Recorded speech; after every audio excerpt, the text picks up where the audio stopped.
네, 오늘 수업은 익명조합부터입니다. 선택형에서나 나올 만한 부분이 있죠. 자, 같이 보겠습니다. 영업에서 이익이 난 여부를 따지지 않고, 이익이 난 여부를 따지지 않고, 이런 표현이 있으면 안 돼요. 익명조합이라면은 이익이 나야 됩니다. 이게 실제 이익이어야 되거든요. 이익이 난 여부를 따지지 않고, 상대방이 정기적으로 일정한 금액을 지급하기로 약정한 거. 그러니까 이거는 실제 영업에서 이익이 났는지 여부를 고려하지 않고, 그냥 무조건 뭐 한 달에 300만 원 줄게, 뭐 이런 거거든요. 그런 경우에는 가령 뭐 이익이라는 명칭을 사용했다고 하더라도 익명조합격이라고 할 수가 없다. 이 이익의 발생 그리고 이익의 분배가 익명조합의 본질적인 요소거든요. 이익은 꼭 필요합니다. 그것도 실질적이어야 되는 거예요. 자, 그다음 익명조합원의 출자랑 이익의 분배가 있어야 되는데, 이게 손실로 인해 감소된 때 당사자 간에 다른 약정이 없으면, 이게 법에 있는 내용이거든요. 그러니까 없으면이라고 되어 있으니까 이건 임의 규정입니다. 손실을 전부한 후가 아니면은 이익 배당을 청구하지 못한다. 그러니까 이게 방금 전에 얘기했던 본질적인 요소라고 하는 이익 분배 그리고 출자, 이 규정을 보니까 법에 있는 내용이라고 하는데, 이게 손실 분담도 내용이 있긴 있는데, 이게 말씀드린 대로 임의 규정이기 때문에 이거는 꼭 해야 되는 건 아니잖아요. 뺄 수도 있는 거니까. 그래서 이 두 가지 요소를 우리가 본질적인 요소라고 부릅니다. 본질적 요소. 이거는 꼭 있어야 되는 거죠. 얘는 뭐 없을 수도 있고, 보통 이제 규정이 있으니까, 그리고 공동사업이니까 뭐 하겠지만 본질적 요소가 아니죠. 자, 익명조합원은 출자하시는 분이요. 그리고 이분이 원칙적으로 영업자, 출자 받아서 영업하시는 분, 이익 나눠주는 분, 거래 상대방에 대해서 영업자와 함께 직접 권리와 의무를 부담하지 않는다. 이분은 뒤에서 출자만 하는 것이지 거래를 하는 분이 아니거든요. 거래에 개입할 수가 없습니다. 이거는. 자, 익명조합원은 영업자의 경영에 참여할 수는 없으나 간섭할 수는 없는데, 출자자로서 감시권이 있거든요. 감시권. 이 감시권의 내용을 뭘 준용하고 있냐면은 합자회사의 유한책임사원입니다. 이 합자회사의 유한책임사원들이 무한책임사원의 업무를 감시할 수 있는 권한이 있거든요. 걔네가 업무 집행권자니까. 자, X는 출자를 하지 않고 A와 B가 각각 1억 원을 출자하여 X가 단독으로 X의 성명만이 들어간 상호를 사용하여, 얘네 이름이 들어가면 명의대여가 되어버리니까 영업을 하고, 그 영업으로 인하여 발생한 이익의 25%씩을 나눠준다. 출자했고 이익 나눠주고, 임명조합 같은데요. 자, A와 B에게 각각 분배하기로 하는 약정을 체결하였다. 그렇다면 이게 익명조합이라 결론 내려진다면 얘네가 출자한 2억 원을 X의 재산으로 본다. 이게 이제 익명조합의 특징입니다. 그래서 영업자가 돈을 임의로 소비해도 이게 횡령이 되지 않는 거죠. 그렇죠? 자, 한번 요소를 다시 한번 중요한 거를 찾아보면은 출자를 했다. 그리고 이익을 분배한다. 본질적인 요소죠. 그렇게 되면 이걸 익명조합이라고 볼 수가 있고, 그러니까 뭐 계약의 명칭을 불문하고 실제로 이런 것들이 있다면 익명조합으로 보는 거고, 익명조합으로 본다면 법률의 규정에 의해서 출자한 돈은 영업자의 재산으로 의제돼요. 그렇죠? 맞는 얘기, 중요한 얘기입니다. 익명조합원이 자기의 성명을 영업자의 상호 중에 사용하게 하거나 자기의 상호를 영업자의 상호로 사용할 것을 허락한 때 명의되어죠. 그 사용 전에 발생한 영업자의 채무에 대해서 영업자와 연대하여 면제할 책임이 있는 것은 아니다. 그러니까 대여를 해줬으면은 사용해서 발생한 채무에 대해서 연대 책임을 지는 거지, 사용 전이기 때문에 책임이 있는 것은 아니다. 이 명의대여와 관련된 규정이 익명조합편에 따로 있긴 한데, 굳이 이거 없어도 명의대여자 책임 규정으로 적용이 될 수 있죠. 자, 그 다음에 당사자의 일방이 영업을 위해서 출자를 하는 경우라고 하더라도 이익이나 여부를 따지지 않고 정기적으로 일정한 금액을 지급하기로 약정한 경우, 이익이라는 명칭을 사용했다고 하더라도 익명조합 약정이라고 할 수 없다. 이 문제가 좀 중복되네요. 이익의 의미, 이런 거 이익으로 보지 않는다는 거 다시 한번 정리하고, 자, 그 다음 합자조합을 보죠. 이 합자조합은 여러분들 합자회사를 아실 텐데, 이 합자회사는 달리 법인이 아닙니다. 그렇죠? 조합이에요. 근데 이런 이름을 쓴다는 것 자체가 합자회사랑 비슷한 구조입니다. 그러니까 유한 책임을 부담하는 사람과 무한 책임을 부담하는 사원으로 이렇게 나뉘어져 있는 거죠. 다만 조합이기 때문에 법인격은 없습니다. 그리고 조합이어서 조합과 관련된 규정들이 준용된다는 것 정도를 기억하셔야 됩니다. X와 Z는 각각 1억 원을 상호 출자하여 공동사업을 경영하고, 뭐 여기까지는 그냥 공동사업을 경영하는 거니까 조합으로 보여지는데, Y와 Z는 조합 채무에 대해서 출자 가액 요거 과액을 한도로 와서 유한 책임을 지며 X는 업무집행조합원으로서 얘네도 그렇거든요. 여기 업무집행조합원 무한 책임을 지는 애들이 이런 걸 하는 겁니다. 약정을 체결하고 그렇다면은 책임이 이렇게 이원화되어 있다면 합자조합으로 볼 수가 있습니다. 적법하게 합자조합을 설립하였다. Y가 출자를 전혀 이행하지 않은 때에도 Y는 건축자재 대금 채무를 변제할 책임이 있습니다. 이행한 부분이 없잖아요. 그러니까 이행한 부분이 있으면 그걸 공제하고 책임을 질 텐데 이행한 부분이 없기 때문에 출자액 전체를 가지고 책임을 부담합니다. 자, 합자조합에서 둘 이상의 업무집행조합원이 있는 경우 둘 이상일 수가 있거든요. 그 조합계약에서 다른 정함이 없으면 요걸 조심하세요, 여러분. 조합계약에서 달리 정할 수 있다는 겁니다. 뭐 법률에 규정이 있기는 하지만 정함이 없으면 각 업무집행조합원의 업무집행에 관한 행위에 대하여 다른 업무집행조합원의 이의가 있는 경우 행위를 중지하고 조합원 과반의 결의에 따라야 한다. 이것도 굉장히 자주 나오는 거거든요. 자, 중요한 키워드를 보면 업무집행에 관하여 여러 명이에요. 업무집행 하시는 분들이. 자, 누군가가 이의를 제기했다. 그럼 즉각 중지, 과반의 결의. 틀리게 나올 수 있는 부분들, 뭐 전원 동의로 바뀐다거나, 그리고 계약의 내용이 다른 내용이 있어도 이렇게 해야 된다거나, 그러면 틀린 내용이 되는 겁니다. 자, 대리상 보겠습니다. 대리상의 유치권 몇 번 봤죠, 우리가. 채무자 소유의 물건일 필요가 없음. 개별적 결련성은 필요합니다. 근데 채무자 소유의 물건일 필요는 없다고 우리가 알고 있죠. 대리상의 유치권은 유치물과 피담보 채권사의 개별적 결련성이 요구되지 않고, 맞습니다. 요건 일반 상사 유치권이랑 똑같죠. 유치 목적물도 채무자 소유가 아니어도 성립할 수 있다. 자, 그렇기 때문에 일반 상사 유치권에 비해 성립이 더 쉽다. 채무자 소유가 아니어도 본인을 위해서 점유하고 있는 것이면 다 유치할 수 있습니다. 자, 그 다음에 대리상은 일정한 상인의 영업만을 보조한다는 점에서 일정한 상인, 그러니까 누군가를 위해서 이런다는 것이 특정되어 있는 거예요. 그래서 중개인 그리고 이제 위탁 매매인도 마찬가지인데 얘네들은 불특정 다수를 위해서 일하거든요. 그런 점에서 구별된다고 말하는 겁니다. 138번 보겠습니다. 대리상은 상법상 경합금지 의무를 지지만, 그러니까요, 일정한 상인을 위해서 일하기 때문에 경합금지 의무를 부담해요. 근데 중개인은 그런 게 없어요. 한 가지 추가한다면 경합금지 의무 규정은 있는데 이 위반 효과 규정이 없습니다. 뭐 이런 것들을 물어보긴 합니다. 우리 상호보유주처럼 통지 의무 위반에서 효과 규정이 있냐? 없다가 정답이죠. 해석상 인정되는 애들만 있는 거. 자, 그다음 대리상은 본인의 영업 부류에 속한 거래를 보조하지만, 그러니까 얘한테 대리상한테 권한을 준 애가 숙관한 애가 있을 거 아니야. 얘도 상인이고 얘도 상인인데 얘의 영업 부류에 속한 거래만을 보조합니다. 중개인과 위탁매매는 그에 한정되지 않는다. 그렇죠. 뭐 누가 뭘 할지 모르니까요. 불특정 다수를 위해서 일하는 거니까.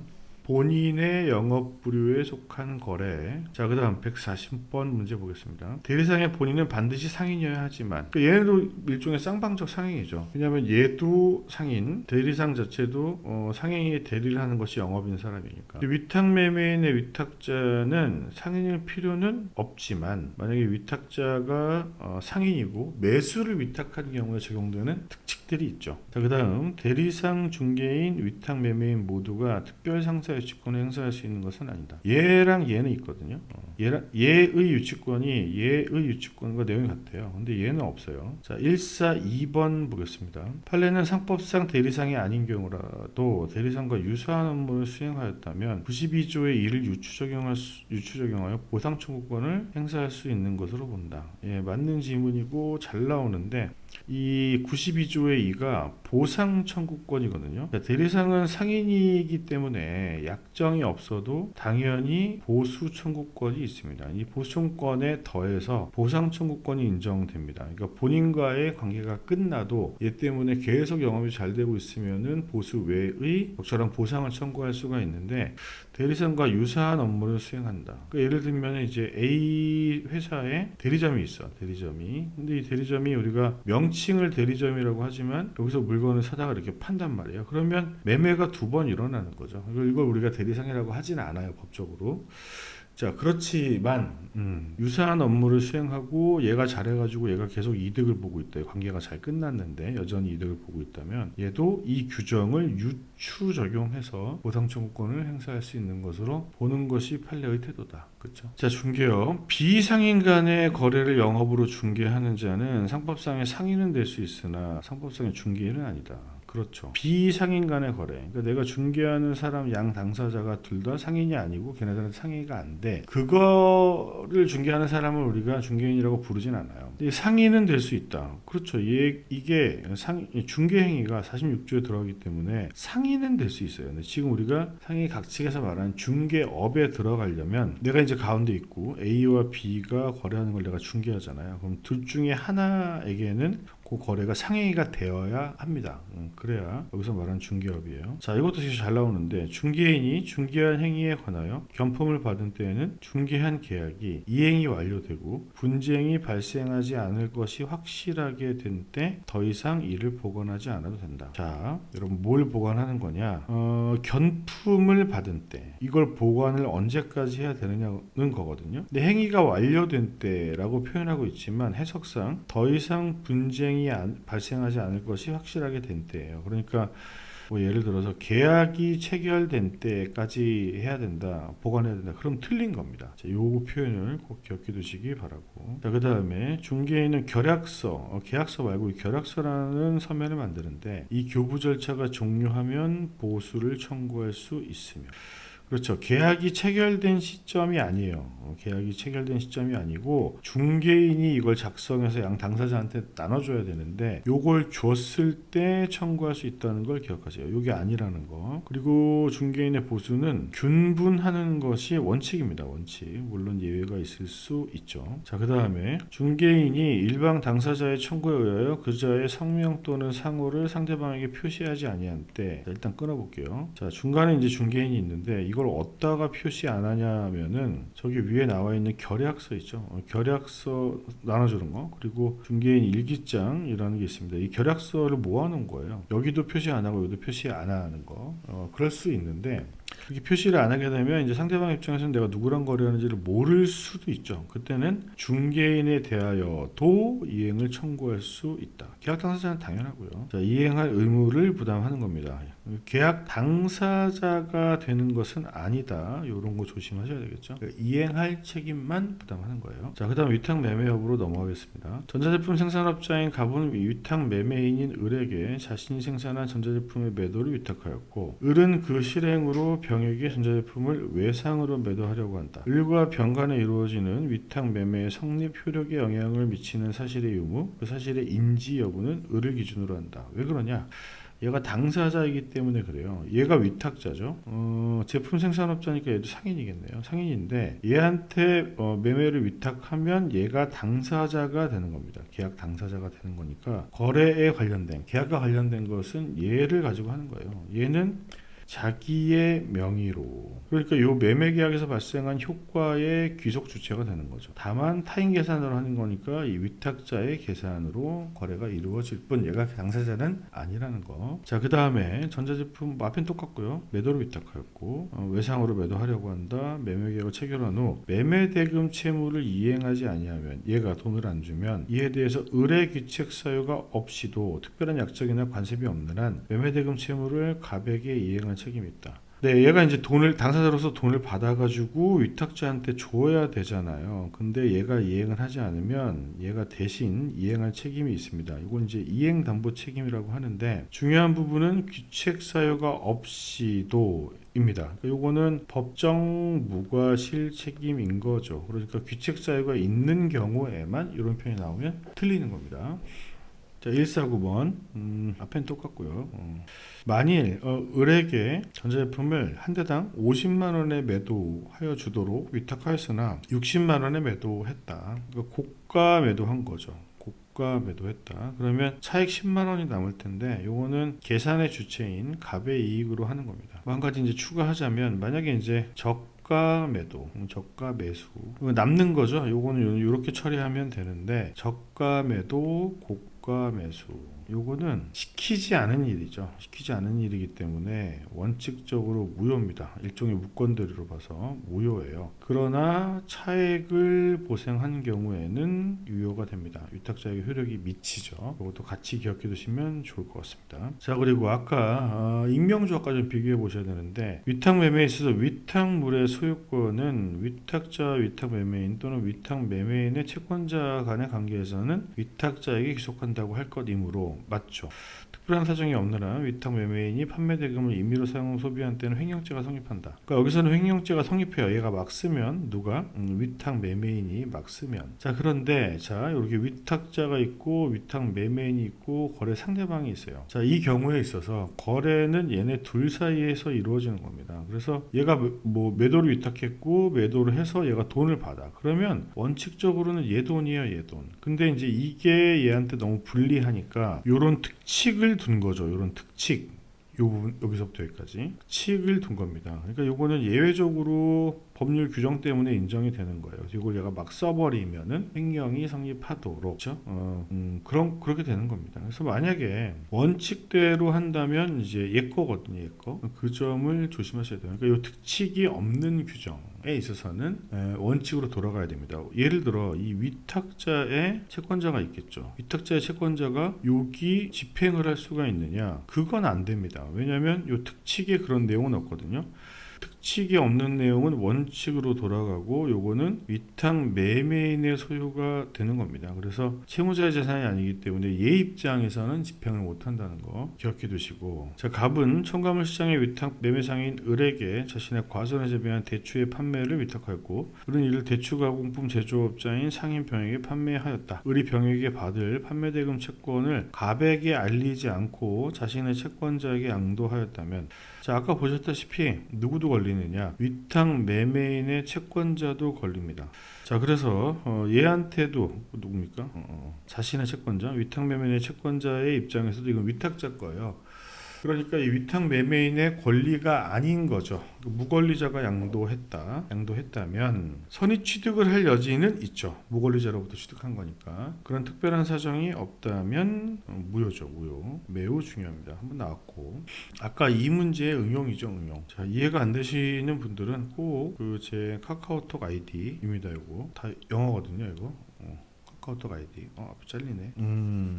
네, 제 카카오톡 아이디 요거거든요. 요거. 여기다가 꼭 질문을 남기세요. 자, 그 다음 보겠습니다. 첨가물 시장의 위탁 매매상인 을에게 과선을 재배한 대추의 판매를 위탁하였고 대추 가공품 제조업자인 상인병에게 판매했다. 앞에 똑같고요. 대추를 인도받은 후 가격이 폭락하는 상황이면 안 돼. 그러니까 위탁자랑 위탁 매매인의 관계는 위임계약 관계고 선관주 의무를 부담해요. 그러면 가격 폭락 상황인 걸 알 때에는 당연히 이 정도는 해줘야 되겠죠. 즉시 통지를 발송하고 지시를 받을 수 없는 경우에는 적당한 처분을 할 수가 있다. 뭐 통지 발송 없이 이걸 해야 된다 그러면 틀린 거죠. 통지를 하는 게 우선입니다. 통지를 하는 게 우선. 뭐 바로 처분을 할 수 있다? 그럼 틀린 거예요. 자, 앞에는 똑같고요. 병이 매매대금 채무를 이행하지 아니하는 경우 을은 귀책사유가 없어도입니다. 없어도 이행할 책임이 있다. 이거 아까 나왔던 거에 응용. 자, 그 다음 여기는 좀 헷갈리실 수가 있는데 중고차 판매상 A는 영업을 위하여 위탁 매매업자인 B에게 위탁하고 B는 자기의 명의로, 위탁 매매인 자기 명의로 하는 거죠. 중고차를 C로부터 매수하는 계약을 체결하고 상처를 인도받았다. 확정기 매매에 해당한다. 인도 시기 내에 상처가 A에게 인도되지 않은 경우, 확정기 매매는 이제 목적 달성이 어려운 경우잖아요. 기간 내에 안 하면. 인도되지 않은 경우 A가 즉시 이행을 청구하지 않으면 해제된 것으로 본다. 해제 의사표시 없이. 즉 68조가 적용되냐? 그렇죠. 그런데 중요한 요건들을 보면 일단 이게 적용되려면 위탁자가 상인이어야 돼요. 상사 매매의 특칙이 여러 개 있잖아요. 특징이 67조 그 공탁 경매, 68조 확정기 매매, 69조 뭐 매수인의 하자감사 통지 뭐 쭉 있는데 여기서 끊어. 지금 얘는 여기 얘기잖아요. 지금 확정기 매매는 이거는 위탁자가 상인이어야 돼. 위탁자가 상인이어야 되고 매수를 위탁했어. 그러면 얘네를 준용합니다. 얘네를. 자, 68조부터는 위탁자가 상인이어야 돼. 근데 얘는 67조 공탁 경매 요거는 위탁자가 상인이 아니어도 됩니다. 그거 꼭 기억해 두시기 바래요. 그리고 이 규정을 적용할 때는 얘가 매수인인 것처럼, 그리고 매수위탁이니까 뭔가 사다가 줘야 될 거 아니에요. 얘를 매도인인 것처럼 적용이 됩니다. 얘도 적용이 돼요. 69조도. 자, 운송주선업. 운송주선인은 다른 약정이었으면 직접 운송할 수 있고, 그럼요. 운송주선인은 운송인과 동일한 권리 의무가 있다. 직접 운송을 한다면요. 주선인이 주선만 하는 게 아니라 안 되너라고 얘기하지 않았다면 직접 운송을 할 수 있습니다. 그러면 주선인과 운송인의 지위를 겸하게 되는 거예요. 그 얘기는 뭐냐? 주선인으로서의 보수도 받고 운송인으로서의 운임도 받고 동일한 권리부가 있으니까요. 지위를 겸할 수 있다는 거죠. 겸할 수 있다는 거. 그러니까 예를 들어서 운임을 받으면 보수를 못 받는다? 그럼 이제 틀린 거예요. 그럼 틀린 지문입니다. 자, 그 다음에 이것도 중요한 내용인데 주선인이 위탁자의 청구에 의해서 화물상환증을 작성하거나 운송주선계약에서 운임의 액을 정한 경우에는 운송인으로서의 지위를 취득할 수 있다. 그렇게 간주해버립니다. 자, 왜 그러냐면 요 화물상환증이라는 거는 원래 운송인이 만드는 거거든요. 운송인이 만들어서 이제 송화인, 운송계약의 당사자에게 주는 건데 위탁자, 보통 송화인이 되겠죠. 이분의 청구에 의해서 이거를 얘가 작성한다. 주선인이 운송인이 아닌데 하겠다는 건 개입하는 걸로 의제하는 겁니다. 그리고 이것뿐만이 아니라 주선계약을 체결하는 거잖아. 주선계약을 체결하는데 거기서 운임의 액을 정해. 그것도 마찬가지입니다. 운임도 운송인이 받는 거잖아요. 개입이 의제된다는 거 기억해 두시기 바라고. 운송주선인이 운송인의 대리인으로서 운송계약을 체결하더라도 운송 의뢰인에 대한 관계에서는 여전히 운송주선의 지위에 있다. 이 결론은 늘 뭐라고요? 아, 이렇게 돼도 주선인으로서의 보수, 운송주선인도 상인이잖아. 그러니까 다른 약정이 없어도 보수 청구를 보수 청구권을 갖거든요. 그 얘기를 물어보는 겁니다. 사라지지 않는다. 자, 운송주선인이 자기나 사용인이 운송물의 수령, 인도, 보관, 운송물이나 다른 운송주선의 선택, 기타 운송에 관한 주의를 기울이지 않았음을 증명한다면 멸실, 훼손, 연착오류나 손해를 배상할 책임을 지지 않는다. 자, 여기서부터 입증책임 전환 얘기가 나오는데 주선인 본인뿐만이 아니라 얘의 무과실도 입증을 해야 되는 거고 주의무 다 했다는 거. 그리고 얘가 이제 주선한다는 건 얘가 이제 얘 명의로 대신 운송계약을 체결해 주는 거잖아요. 그러면 물건도 받을 거고 넘길 거고 가지고도 있을 거고 그리고 얘도 얘네가 고른단 말이야. 그러니까 이 선택은 이해가 돼. 근데 다른 운송주선인의 선택? 이건 무슨 얘기냐? 요거는 순차 운송주선이라는 게 있기 때문에 그런 겁니다. 여기서 얘가 얘한테 운송주선을 맡겼는데 운송해야 되는 구간이 너무 길어. 그러면 얘가 다른 애들 뭐 요런 애들한테 계속 맡길 수가 있거든요. 주선계약을. 순차 운송주선인데 이때 다른 주선인을 선택하는 것에 있어서도 주의무를 다했다. 요거를 입증해야지 멸실, 훼손, 연착 요 책임을 면할 수가 있다. 자, 운송업 화물상환증, 이제 요거 화물에 대한 목적물 반환증권이 화체된 유가증권인데 이게 기명식으로 발행될 수 있거든요. 누가 받는다는 거. 이 증권 처음에 누가 받았어 발행될 수가 있는데 그렇다고 하더라도 배서에 의해서 양도할 수 있다. 이걸 이제 우리가 지시증권성, 당연한 지시증권성이라고 합니다. 뒷면에 이름 쓰고 양도가 가능하다 이런 얘기입니다. 어음도 그렇게 되죠. 어음도 처음에 수취인의 이름을 앞면에 적잖아요. 근데 걔가 제1배선이 돼서 양도할 수 있는 것처럼. 자, 송화인 물건 보내는 사람입니다. 화물상환증이 발행되지 않은 경우 운송물이 목적지에 도착하기 전까지 송화인만이 처분을 지시할 수 있다. 자, 시험이 되게 잘 나오는데, 자, 송화인이 처분권자인 게 맞아요. 물건을 보내는 사람이 처음에 운송계약 체결하는 당사자입니다. 그러려면은 화물상환증이 발행되지 않은 경우여야 돼요. 얘가 처분권자일 경우 매우 중요합니다. 왜냐하면 이 화물상환증이 발행되면은 수화인이 없고 이 증권의 소지인이 운송물을 가져가잖아요. 그러니까 얘가 처분권이 있거든요. 자, 정리해보면 화물상환증이 발행되면 그 증권의 소지인이 처분권자입니다. 근데 증권이 발행되지 않으면 송화인이 처분권자인데 언제까지 처분권을 갖냐면 목적지에 도착하기 전까지라는 것을 꼭 기억하셔야 돼요. 예반이 목적지 도착입니다. 뭐 수령하기 전까지, 뭐 수화인이 인도를 청구하기 전까지 이거 아니야. 그냥 도착입니다. 도착지에 도착한데 왜 그러냐면 도착하기 전이잖아요. 도착을 해버리면은 동일한 권리를 취득합니다. 누가 수화인과 송화인이 얘 당사자가 아닌데 동일한 권리를 취득하게 돼요. 얘도 처분 권한이 있는 겁니다. 그러면 근데 물론 이제 화물상환증이 다 발행되지 않은 것을 전제로 얘기하는 겁니다. 그 다음에 컴퓨터 관련 부품 제조업자인 갑은 화물 운송업자인 을과 갑의 제품을 운송하기로 하는 운송계약을 체결하였고, 을은 다른 화물 운송업자인 병에게 제품 운송하도록 의뢰했다. 뭐 그럴 수 있거든요. 또 순차 운송이라는 게 있기 때문에 을한테 얘기했는데 얘가 병한테 다시 맡겼어요. 근데 병은 운전하여 고속도로를 주행하던 졸음 운전으로, 과실이죠, 과실. 차량이 전복, 일부가 훼손, 손해가 발생. 갑의 채무 불이행으로 인한 손해배상 청구권의 소멸시효는 갑이 운송물을 수령한 날로부터 1년입니다. 1년. 여기서부터 단기 소멸시효가 적용돼요. 그 공중적격업자 6개월, 공중적격업자 6개월 얘를 제외하고는 주선인, 운송인 얘네들은 1년입니다. 근데 여기 시험에 잘 나오는데 합의에 의해서 단축이 가능해요. 강의 규정이 아닙니다. 합의에 의해서 단축이 가능하다. 해상 운송은 그렇지 않은데 여기서는 그렇다는 거. 운송 도중에 송화인의 책임 없는 사유로 발생한 운송물의 멸실에 대하여 멸실된 부분에 운임을 청구하지 못한다. 얘가 잘못이 없어.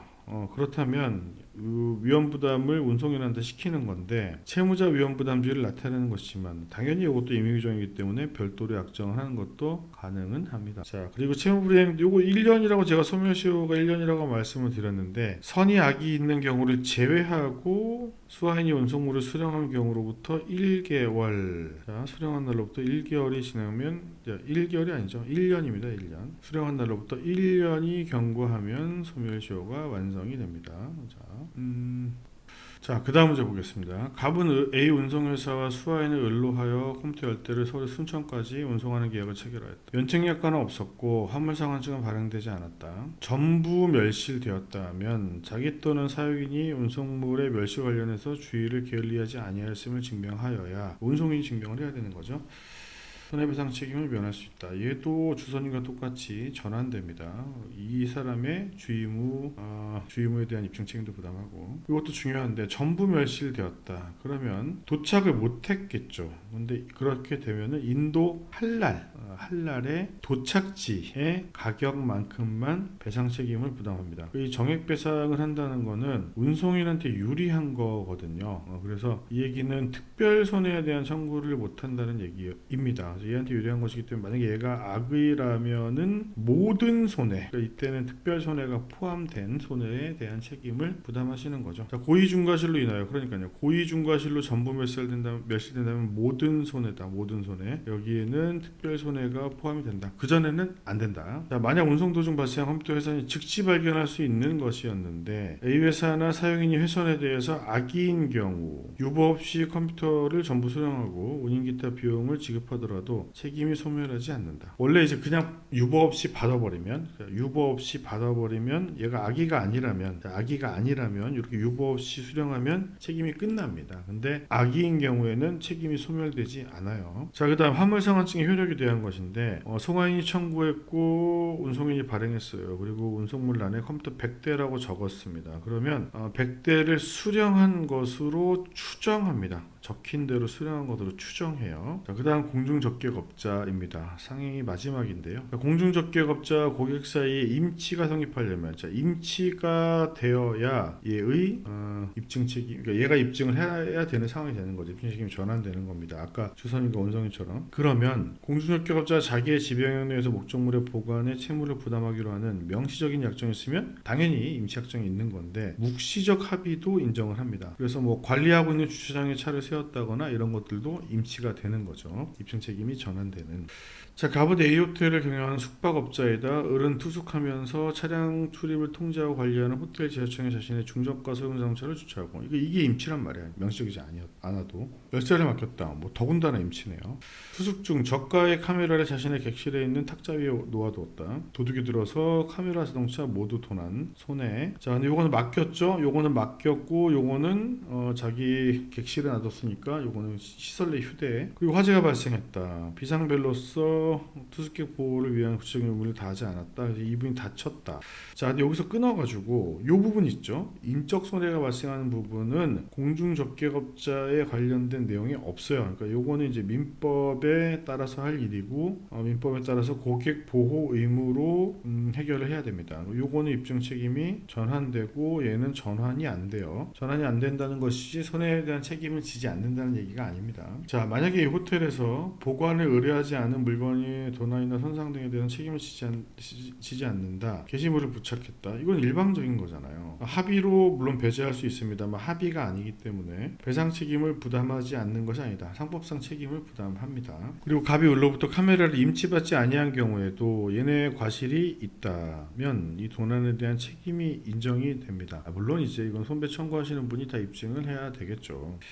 자, 그리고 갑은 자기 또는 사용인이 자동차 보관에 관하여 주의를 기울이지 아니하였음을 증명하지 않냐면, 자동차는 임치한 거니까 증명을 못하면 책임이 있습니다. 그리고 다 아까 저가 이런 얘기를 했는데 왜 그러냐면 이게 만약에 고가라면은 종류와 가액을 명시해야 됩니다. 이렇게 맡긴 경우에만 책임을 부담해요. 명시하여 임치하지 아니하면 책임이 없다. 근데 여기서 주의해야 될 거는 상법상 책임이 없는 거죠. 그러니까 이거는 앞에 나오는 주선이나 운송인도 다 마찬가지인데 뭐 거기도 곡감을 특례가 있단 말이에요. 만약에 이걸 명시하지 않았다, 책임이 없다, 이건 상법상 책임이 없는 거고, 청구권이 경합하는 불법행위 책임은 당연히 인정이 돼요. 그러니까 이것까지 날아가는 건 아닙니다. 명시하지 않았다고 해서. 그리고 또는 안 됩니다. 둘 다 명시해야 되는 거고. 자, 그리고 이분 다쳤다 그랬죠. 화상. 객실을 제공하여 사용할 수 있는 계약상 의무를 부담하므로 객실만 제공하면 되는 거냐? 그게 아니고 채무 불이행에 기한 손해배상 책임을 물을 수가 있는데, 요거는 아까 말씀드린 고객 보호 의무도 인정이 되기 때문에 그런 것이다. 사실상 입증 책임이 전환되는 효과가 있죠.